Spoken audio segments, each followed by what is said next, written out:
You'll see a notice come up on yours that it is recording.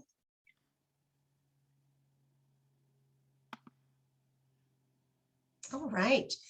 Well, today is a really important day. Today marks the second annual World Drowning Prevention Day declared by the WHO. And with me today, I have Nancy Baker. And again, I'm Natalie Martin, the founder of the Swim Global Project. And I am thrilled and honored and feel very privileged to have Nancy Baker here with me today to talk about the Virginia Graeme Baker Act. And perhaps I can ask Nancy to explain what the Virginia Graeme Baker Act is, and then we're going to talk through some of the steps, and we're going to go back from 15 years and talk about what catapulted Nancy to do this, and look at how, we have someone else coming in and joining us. Oh, there we go.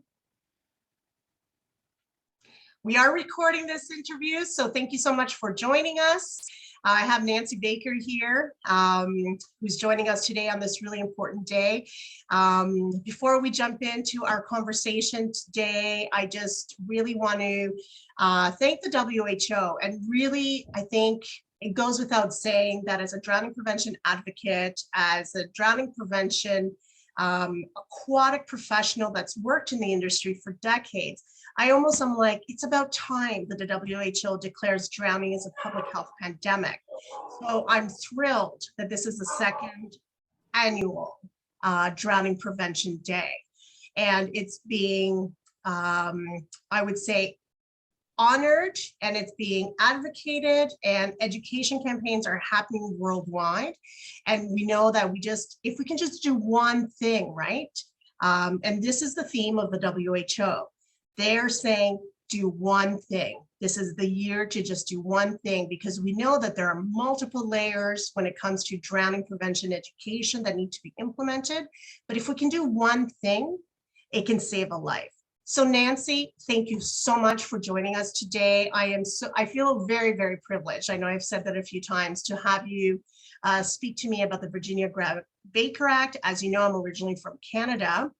And you recently found out that the Virginia Graeme Baker Act was implemented in legislation in Canada with the Pool and Spa Health Act. So tell us about the act, and maybe we can even step it back a little bit. Tell us about Graeme. Talk to us about your daughter. First of all, thank you for inviting me. It's my privilege. It's my honor. I'm really delighted. And once I received your invitation, it's clear to me that this is one thing I can do today, at least one thing. And so it's an honor to be here. And Graeme she arrived, she was born in 1994 as a twin.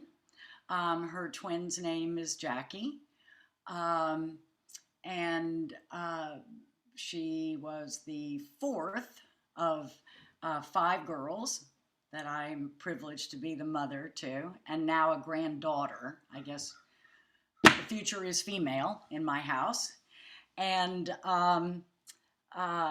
Graeme was a quiet, loyal,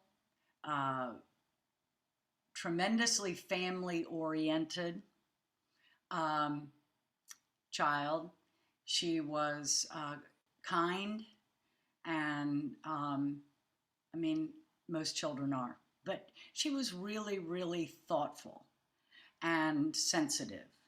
I don't know how many of you have daughters, but they tend to fight. Or mine did. And Graeme was one who really couldn't do that. And you would find her in her room sucking her thumb until the storm passed. And then she would come in and try so hard to bridge the differences that had created whatever the strife was. And she just was a very peaceful, quiet, kind, very thoughtful little girl, and protective of her twin, who was born with several disabilities, and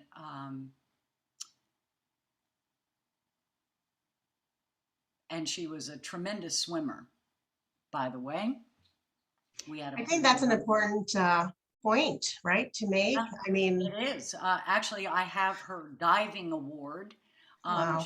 She was the prevailing champion of our swim club diving team.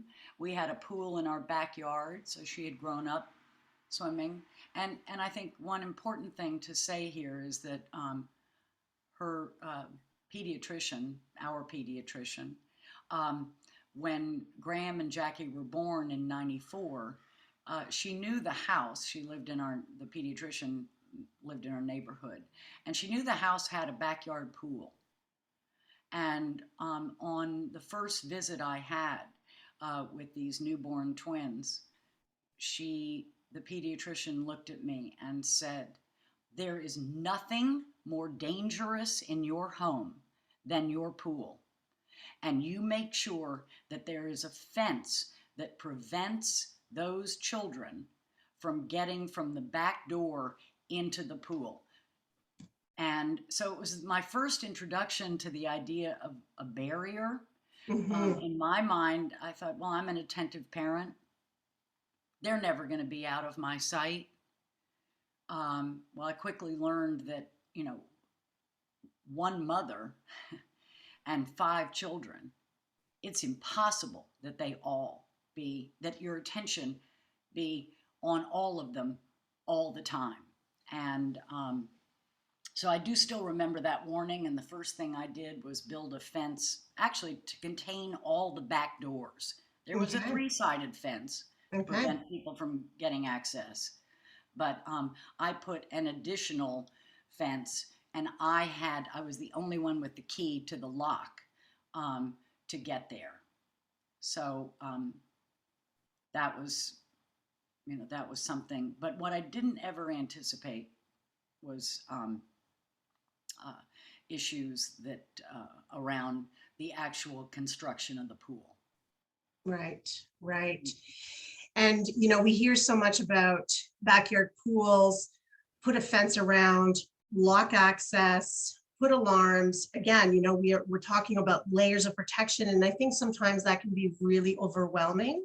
Mm-hmm. And I think the message that the WHO announced, about doing one thing is a really important one because of all these layers that sometimes we tend to say, okay, well, just a fence, that might just be okay. So tell us about what happened on the day that Graham sadly lost her life. On that day, we had been invited to the whole family to a large barbecue and pool party in celebration of a graduating class that my eldest daughter was a member of from the local high school. And the girl's father was out of town, so I took them all to this party. And there was no lifeguard at the party. There were over 125 people. It was the graduating class, all their parents, family members. So it was kind of chaotic. There was a tent with food. There was the pool. There was the inside of the house. A lot was going on, and my 3 youngest children, the moment we got there, got in the pool. And all of them were swimming. There was a slide in the deep end. There was a spa attached to the pool that shared, separated by a little spillway. Mm-hmm. The spa was painted a dark color like a lagoon, to kind of make it, I guess, more inviting. It was bubbling, obviously. Yeah. the surface. And, the girls were all swimming, and I was talking with people um, who were by the pool. And all of a sudden, uh, my daughter, Mary Stewart, who at the time was, she was 11. And she ran to me and she said, Mommy, Graham's in the hot tub. But like her entire face had changed. Her her eyes were, I actually can't describe it. No. And I looked and I didn't see her in the hot tub. And she said, no, come with me. She's at the bottom of the hot tub. So I went and I looked down and you couldn't see anything. So I jumped Because in. of the lagoon pool, right? Because you just couldn't see to the bottom of the thing. And so I jumped in, and I immediately felt her, and I could see her, at that point it was obscured, but, and I started pulling, to lift her out of the water, and I couldn't. I mean, it was unfathomable to me. I thought, is something, so I started to mess with her bathing suit to see if something was caught, and was pulling, and I mean, nothing. I couldn't get her out of the water. And of course I'm telling the story and it takes me 5 minutes to tell it, but this was all happening in seconds.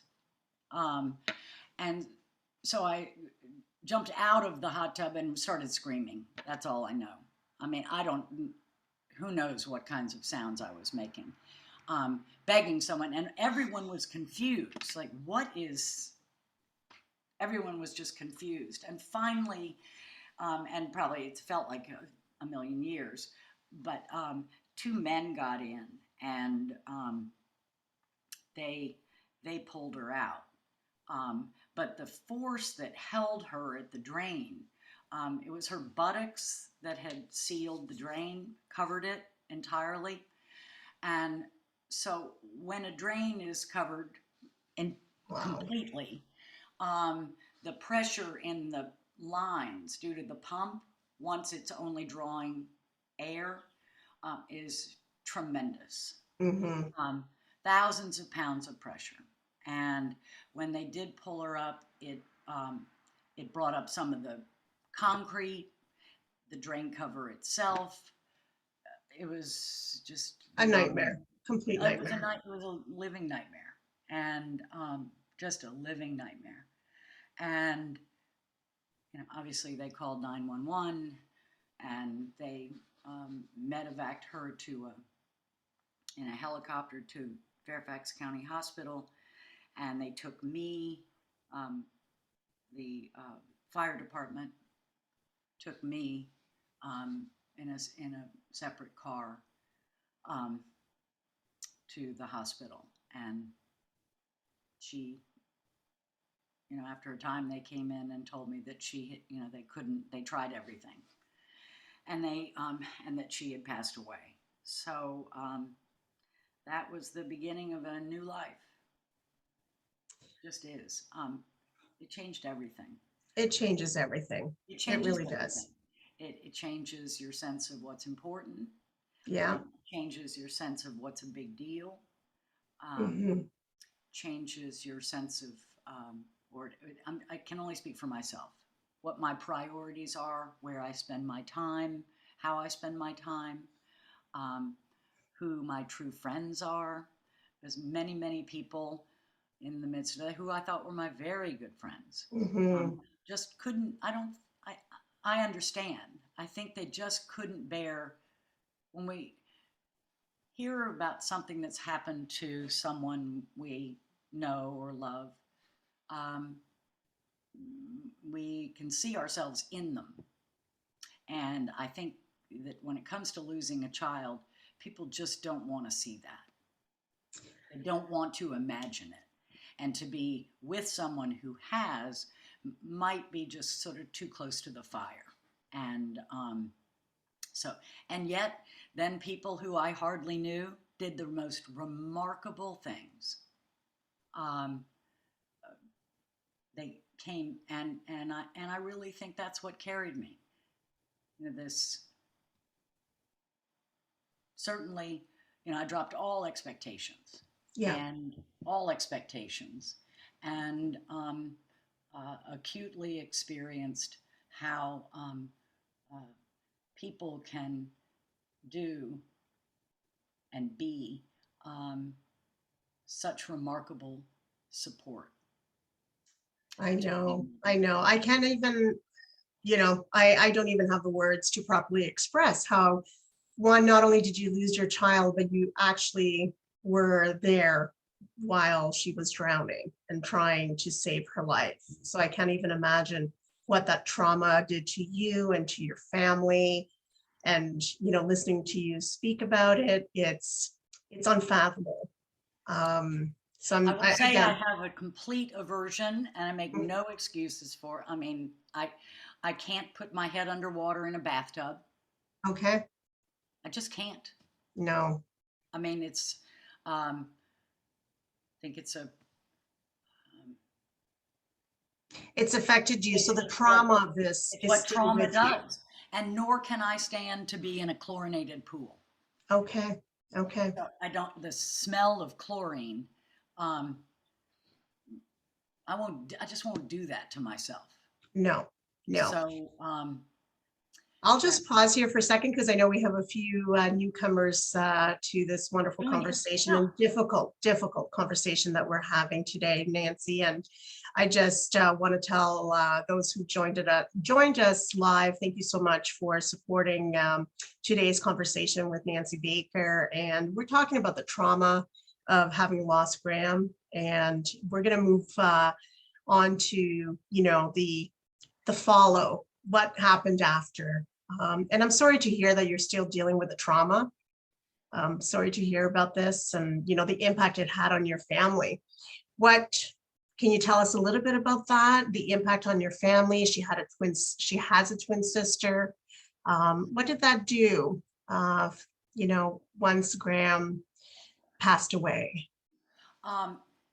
Well, I mean, there's so many layers, there right? are so many dimensions to that. Right. Okay? My marriage collapsed. My oldest daughter, I think what happened, and it took years to actually to emerge from this, which is, grief is a very personal thing. It is. And my eldest daughter was the one who was graduating. She was going off to college. Wow. So, those plans were suspended. And I know she felt somehow, she wasn't, but she felt responsible. The daughter I have who found Graeme in the hot tub, she felt responsible. I don't know. Maybe she had coaxed her into the hot tub to play. Never imagine. I don't actually know that. So, where I feel responsible. Why wasn't I watching her? Or thinking I was watching her when in fact I was watching Jackie come down a slide while Graeme was getting in. Who knows what actually transpired. But I know there's a tendency to, you think about what might I have done differently to prevent this from occurring. But it did. I live in reality. And it's, I think my daughters all so really split apart. It was tough to be together as a family because when you were together as a family, one was missing. The teenagers tended to lean into their friends because home felt a little broken, maybe, right? Oh, completely broken, full of sorrow. So there was a long period where everyone sort of found their own corner like a wounded animal. And and tried to, tried to make it. And Yeah. it's just been a long time coming back. Yeah. Yeah. I don't know exactly when it turned, but it was a slow turning. And I think that was the hardest thing, was because there was the loss of Graham, but there was also a loss of any sense of family. So Right. when I read about the impact of drowning on families, um, I understand that, on communities. My whole community grieved for her. We were very involved in the swim club, in schools, in sports, in, whole soccer teams, put patches on their Mm, uniforms with Graham's initials. Um, it for all those children who were so young at the time, Graham's friends, right. having Right. to face that their contemporary, their Hmm. their friend, who had just finished first grade. I mean, she graduated from first grade and she died Oh, on so Saturday, little. 2 days Oh, later. And so that's unfathomable for young children, innocent kids, to contemplate that. it is. It is really, it really is. And so now we're talking about obviously the passing of Graham, the impact on your family.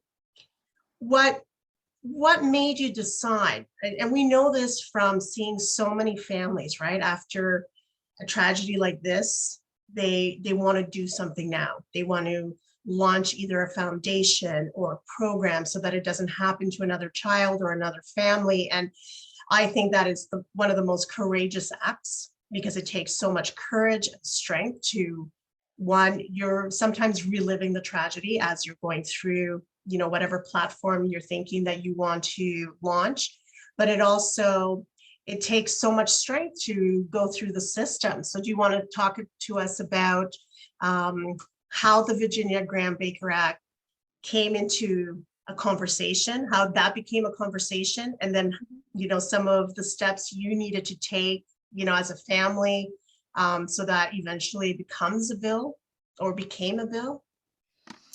Sure. I'll try to be brief. It began We really as have lots of time. okay. Yeah. Um, it uh, it began as uh, I was. It was suggested to me by a grief counselor to go to a group called Compassionate Friends. I'm going to talk about the first seed, okay? Right.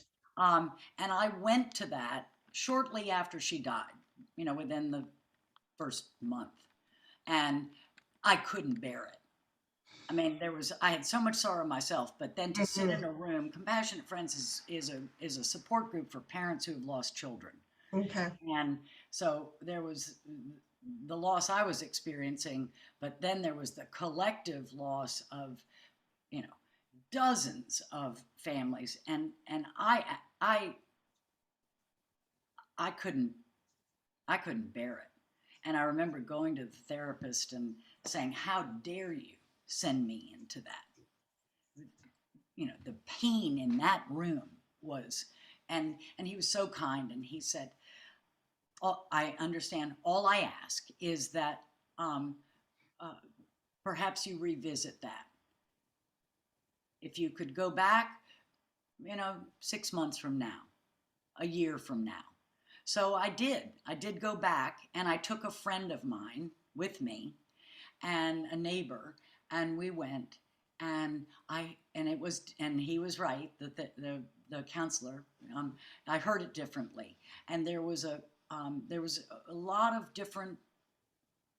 Um, I saw how uniquely each family dealt with the loss of a child, and there was a couple there whose daughter had died of cancer, and um, she it was a form of cancer that she was never going to recover from. And she desperately wanted to try a protocol um, that was experimental, but it was never allowed. And her parents, um, after she passed, worked and this was a couple whose daughter had died, 15 years prior. And what they did was begin to advocate for the ability of families, individuals to choose and have access to experimental drug treatments that had not been approved. Because A, the data from that would be so valuable for science, medical science, and for cancer research, and B, it would give the patient hope. Right. And, and I was completely inspired by this couple, and I leaned into them, and I talked to them a lot, and then I got their phone number, and we were speaking a lot, and they raised money for it, and they had races in their daughter's name, and where people registered. And I don't know if they ever had a nonprofit. I'm not sure, a foundation. Okay. I actually can't remember that, but they did remarkable things, and they got it passed. Wow. They had a legislative angle. So, and I don't remember their names. So, guess what? It began to occur to me. Because I knew and had learned through, it was the earliest of Google, okay? Search engines were not. Of course, yeah. That's how old I am. And this is the early days of Google. So I was Googling, and all I could find on entrapment was a case that John Edwards had represented, a young girl who was eviscerated on a drain. And she survived, but with terrible, terrible injuries. So I did read about that that case, and I learned that the CPSC had recommended, or maybe it was the CDC, there were recommendations that safe drain covers, which existed, be installed in pools, but there was no requirement. Well, I'm a grieving mother, and I'm thinking, if there had just been a $60 drain cover installed on that thing, I know. I'd have her. Yeah, I know. We wouldn't be here. Yeah. And it just didn't make any sense to me. Products are recalled all the time. They are. Why would drain covers not be these dangerous ones that did that? And I also learned that there were several of these cases every year, that they were underreported because they were listed in hospital, when the death certificate is issued, it says drowning. I mean, that's what it says on Graham's, but she didn't technically drown. She was entrapped and then drowned. So, there was sketchy data. And so I just, inspired by that couple, I just began to think,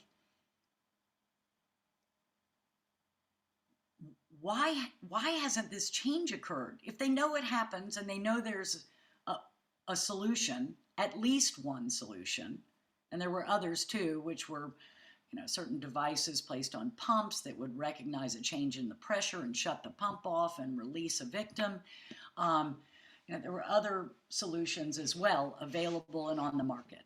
So I, again, started exploring, and I found an organization called Safe Kids Worldwide. Yes. At that time, it said it was Safe Kids. It wasn't Safe Kids Worldwide. It had another name.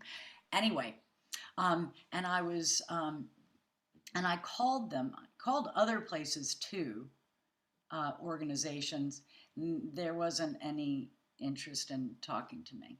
There was a lot of compassion, but there wasn't any interest in talking. Yeah, because as soon as you talk legislation, as soon as you talk about the accident of that horrific day, people and companies, they tend to, oh, no, we don't want responsibility. We don't want to talk about it. We don't even want to acknowledge that there is a problem, because if they acknowledge there's an issue, then they're acknowledging that they're going to be responsible for it. So the frustration must have just heightened everything that you were going through. So what were your next steps? Like what made you go and say, we need to do something, we need a bill? How did that come about? Well, mostly because I found a good listener Okay. in Alan Korn. He's on the call here. Yes, yes.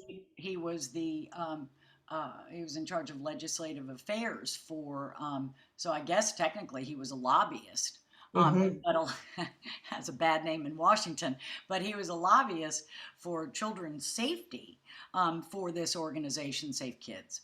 And he did listen. And he, I guess, took it to the organization. They took an interest, and it began. And Graham's grandfather had been in government, was a powerful individual in the Bush administration and the Reagan administration. And when Graham had died, he told me, do something about this, Nan. I didn't really know what that meant. He said, really, I'll help you. He said, don't squander the goods. I can only Right. help so far. But if you do the work, I will help you. So that Okay. was also in there. And so when I met with Alan, I said, my former father-in-law, is willing to call if to, certain legislators and representatives. If could you help me? Can't we get this to be a regulation? Then I met Debbie Wasserman Schultz. Yes. At the same time. So a lot of things were happening all at the same time. And in a lot of ways, I think that like the angels were at work here. Of course. Of Because course. things were happening in a way that was kind of remarkable. Call it coincidence, maybe not. Maybe it was sort of divine design. Because And even though you had that connection with your father-in-law, some people will say, well, the bill was passed because there was the connection, but I think you need much more. That I've learned, because I also have my connections in government in different areas, and you need so much more than a connection. And you need so much more. And in right. case you hadn't noticed about Washington, once someone is out of office, they're out. They can't do Exactly. anything. So the horse trading that goes on in government, Yeah. there wasn't anything he could do for them. Yeah. It really involved, I think it all changed when I got a call from Debbie Wasserman Schultz's office. She Okay. was a freshman congresswoman. She had worked, obviously, you might know this, in Florida as a state legislator, trying to get bills through in Florida to address, the devastating number of drownings. And I got a call from her chief of staff saying, I work for Debbie Wasserman Schultz, Congresswoman. She would like to meet with you. Somehow she heard, maybe it was through an interview I'd done with Safe Kids, maybe it was through an article. I can't actually remember, because I had just begun to, I went to testify with the CPSC somewhere in Arizona. I sat for many, many interviews over radio and print media, and so I think there was some knowledge that there was someone out there advocating, probably because Safe Kids had the way to push that. They were able to amplify. Yeah. They were able to amplify it because they had the mechanism, and it was a national organization. Exactly. So, again, without Safe Kids, it wouldn't have happened. Without Alan Korn, it wouldn't have happened, because I had I still do, a great relationship with him. I trusted him. And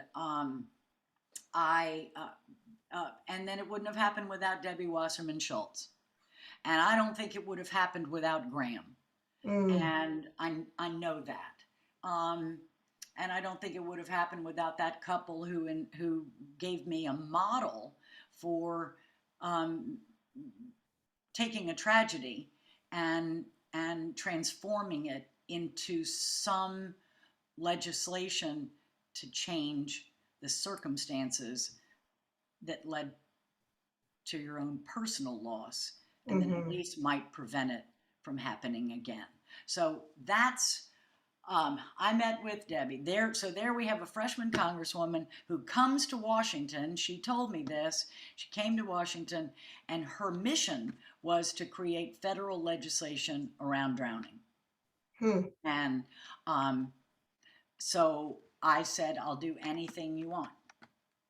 And oh boy, I mean, I mean this, I'm an artist, okay? I mean, there are some names on this screen of people who are, have built these incredible organizations, Yeah.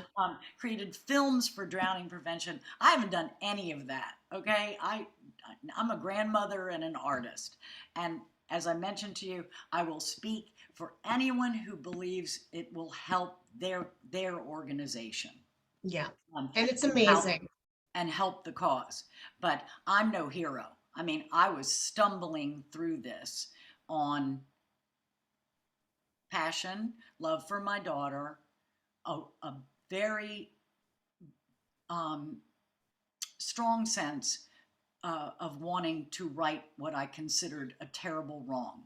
Yeah. I really felt her death was unnecessary. And I felt that all the other deaths that I read about, one more gruesome than the next, because they are gruesome, were completely avoidable.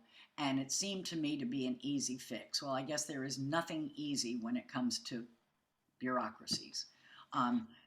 Nothing easy about going through that bureaucratic process, trying to make this an important case in government so that they listen. Debbie just had the passion, and she had a staff. Amazing. And they started writing legislation, and they worked carefully with Alan Korn.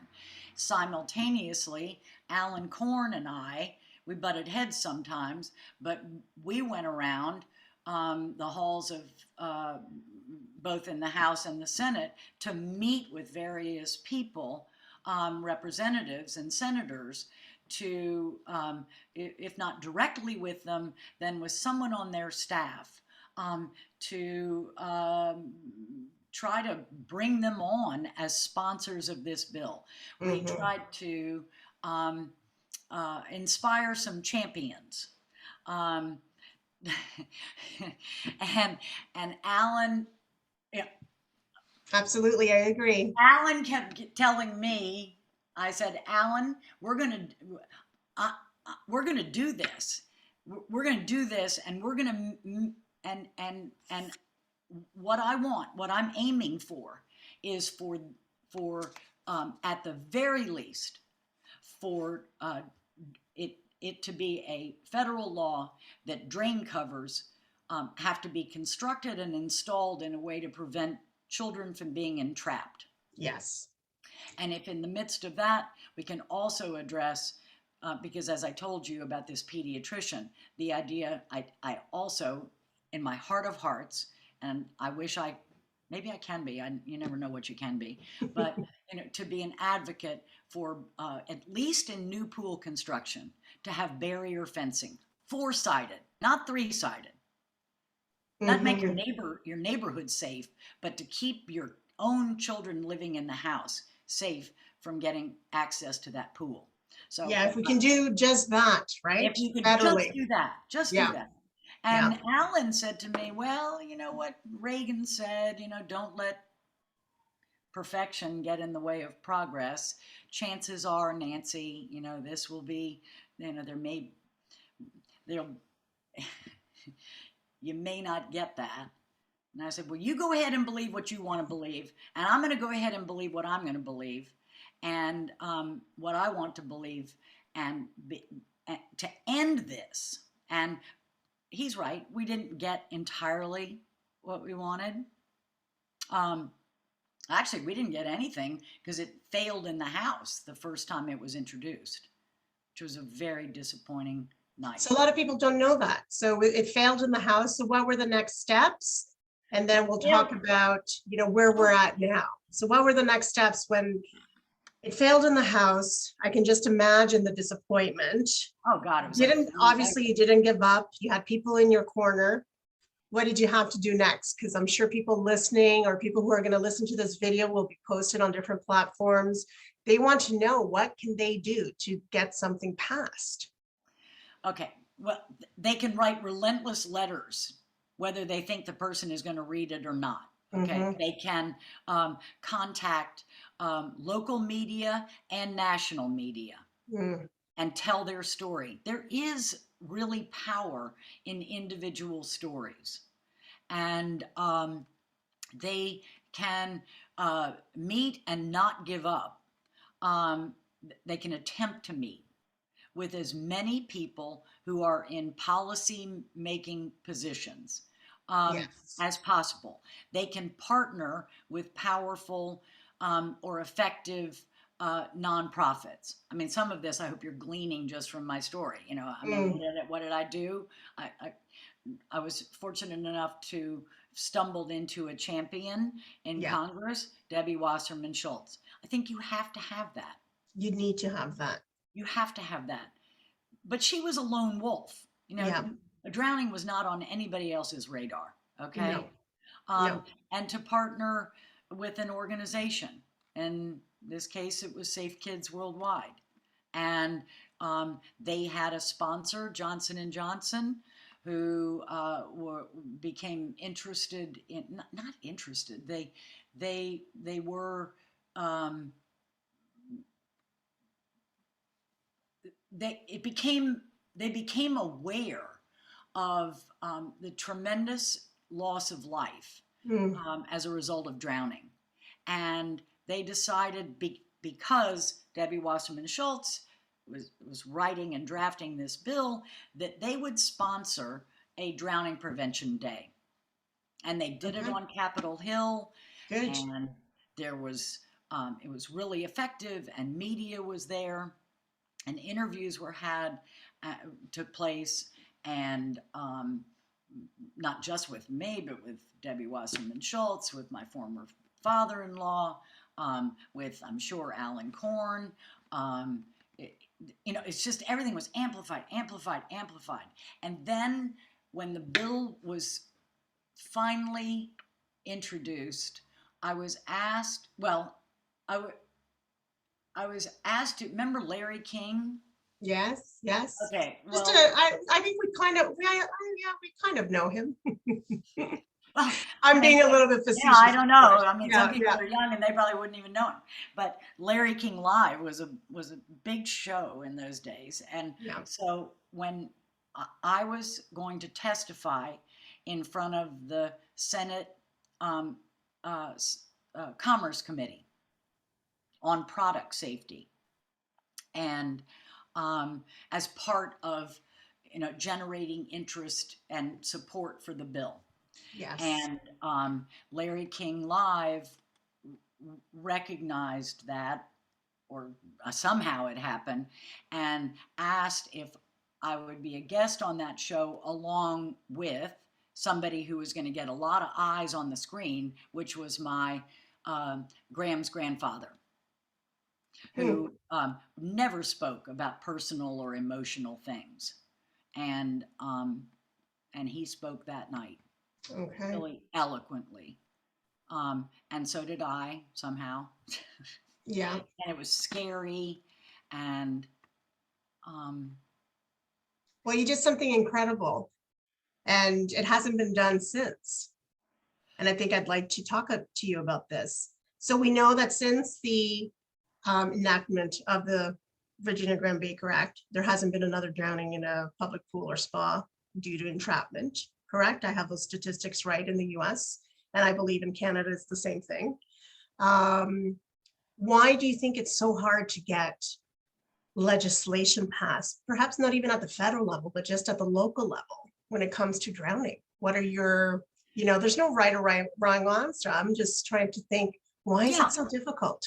Well, let's take an example. When it did fail in the House. Yes. Okay. All right. right about that time, you know, and I mean, it sickens me that this is what did it. But right about that time, Zachary Cohn lost his life in his family pool due to Mm, entrapment. Um, and it made news right. because entrapment had started to make news. Right. Hmm. Um, and uh, and also about that time, um, Abigail Taylor was eviscerated on a drain Mm, in her um, in at a public pool, you know, their family's club, community pool, right. and she survived, but you know, with devastating injuries that eventually took her life. Hmm. And she contacted Senator Klobuchar. So all of a sudden, now there's a champion in the House, Debbie Wasserman Schultz, who's fighting for kids, the many, many kids and families Hmm. that she knew from Florida who had suffered such terrible loss. And then in the Senate, there was a champion who was doing it for Abby. So those two tragedies, uh, they breathed new life into the bill. Okay. I hadn't realized they were They coincident. did. That Okay. was it. Wow. All of Okay. a sudden, it Wow. was the addition of another story. That's why I mean, the stories matter. They're They do powerful. matter. And Stories really matter.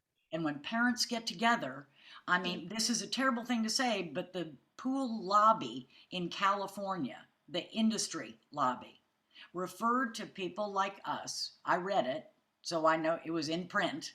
It was a transcript of one of their meetings or conferences where we were referred to, parents, in this case mothers, of children who died in drownings, as the Dead Baby Club. Wow. Horrific. um, which made me so angry. And Hmm. anger can be really good, Yeah. actually. I mean, anger can get you up in the morning, um, Right. and fighting the good fight, um, Exactly. because that's not Exactly. who I was, and it's not. I mean, it was so demeaning and dismissive. Well, And it's there was a dismissive. part of me that just wanted to show them, like, okay, you know, We're whatever going to do title you this. want to give us, go ahead. Yeah. Watch what we do. Yeah. So And you're talking, I mean, obviously moving now 15 years later, I think what you're saying about sharing the story is really important and connecting with your local community, connecting with advocates, partnering. Um, if people on this call even want to read the WHO's report on drowning prevention, many of the things that you've mentioned are included in the report. Mhm. Partnerships are really important, barriers, of course, learning how to swim. But in Graham's situation, right, she was a swimmer. She knew how to swim. So all these are tools that need to be amplified, and we need to continue working closely with those people that can actually make policy change. And we just need to continue advocating. We have a couple of minutes left, Nancy. I don't know if anyone on this call have any questions. I'm sure we would love to take a question. Like I said, I will be putting this video on different platforms so you can listen to the entire interview at a later time. Please share with your networks on this World Drowning Prevention Day. It's the second annual. It almost seems crazy to me. I've been involved in aquatic advocacy for decades, and it almost seems crazy that this is only the second annual World Drowning Prevention Day. And in different communities across the US and in Canada, where backyard pools are so popular and swimming is seen as such a fun recreational activity, parents don't necessarily think about the risk. They don't necessarily think, oh, this is dangerous. So what message do you have today? I know that you and I decided to do this interview, and this kind of fits the do one thing. So what message do you have for parents who are going to listen to this video at a later date? What message do you have for them? Well, I think two messages. There, Yeah. the VGB Act is currently being reauthorized, Okay. and there are some shifts that are being made. You know, it's not a new bill because you don't want to lose, you know, the effectiveness of the original bill that has prevented entrapment in public pools. But there's a strengthening of funding for it, grant funding. It's extending the availability to nonprofits, and dedicating someone at the CPSC to be in charge of drowning singularly as one issue. In the past, Yes. that person has perhaps had, you know, several different things on their plate, but they are dedicating a position, a director's position, to drowning prevention. That's remarkable. I mean, it's That incredible. is an improvement in the right direction. Absolutely. Absolutely amazing. And I think, you know, to advocate for that, it is a bipartisan bill. So for those people who are on social media or have a nonprofit or a foundation, to support the reauthorization of the bill, Mhm. so that at least in the United States, um, we, you know, the VGB is strengthened and That's therefore good will be more news. effective. So that's really important. But I think it's also very important to recognize that in the 15 years since VGB passed, the number of organizations and individuals who are dedicating, like you, I just want to say, um, and a few other names on this screen, Mhm. and organizations are doing remarkable work. The National Drowning Prevention Alliance was a small, I mean, wasn't even on in my first Google. It wasn't even on, it didn't even come up. Now, you know, their annual conference is a incredible, um, incredible gathering of medical um, and nonprofit and community and industry. Even the industry has come along to advocate for safety. So the whole culture has changed. Mhm. And so I think like I said, I'm a really unlikely um, person to have found myself in this situation.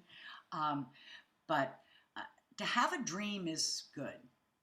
It is. And, you know, Really good. you really advocated for Graham's life, you know, that you advocated for her life, and your model work that went behind getting this bill passed, I think is such a template for all of us to try to either simulate or try to do something with in other types of work that we're trying to advocate for as far as policy change. And I think you say you're the unlikely person, but sometimes, you know, you have, you know, we don't know where our passion comes from sometimes. And through this sorrow of losing Graham, I think you've done such incredible work. And, you know, it really is, like I said, I mean, this bill not only opened the conversation, of course, about entrapment, but it also continued to amplify the voice of drowning, that it wasn't just about talking about drain covers. When we talk about this act, we also talk about drowning prevention. We also talk about multiple layers, right? So this is what the Virginia Graeme Baker Act did. It amplified that voice and it gives us a platform.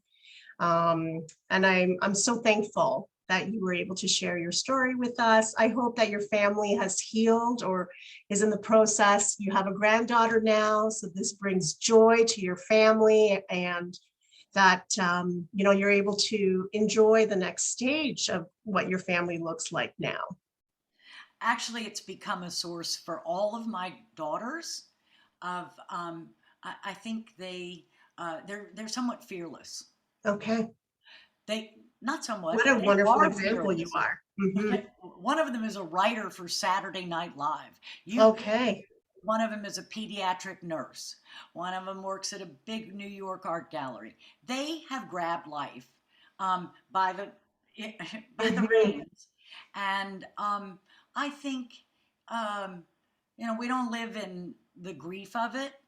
We live in remembrance always. Always. But also some awe and recognition that out of tragedy can come, there is a silver lining. There is. And Graeme will always be remembered. And we're going to continue working on this bill so that it improves through changes, so that we can leave a legacy in 50 years and 100 years from now. There's a legacy. And our dream for all of us that are working in this space is that drowning is no longer a reality and that it's completely preventable, because that is the message as advocates that we share, is that drowning is preventable. While it's difficult to say that to a parent or a family that has lost someone to drowning. And, the work that you've done, like I said, is such a fantastic example that you were able to pull through that grief and to get this bill passed. So I'm sure you and I will have further conversations. This concludes our interview. I can't believe that it's already over. Thank you again for sharing your story. I know it's sometimes difficult to talk about Graeme in the past, but she lives on through this act and through you and through your family. So thank you again. For everyone that was listening today, I really appreciate you joining us. Again, this interview is recorded and we will share this on our different platforms. And if you have any questions, please reach out to me on Swim Global Project, either through Facebook or different social media platforms. And I'd be happy also to collaborate and support projects that are passionate of your organizations.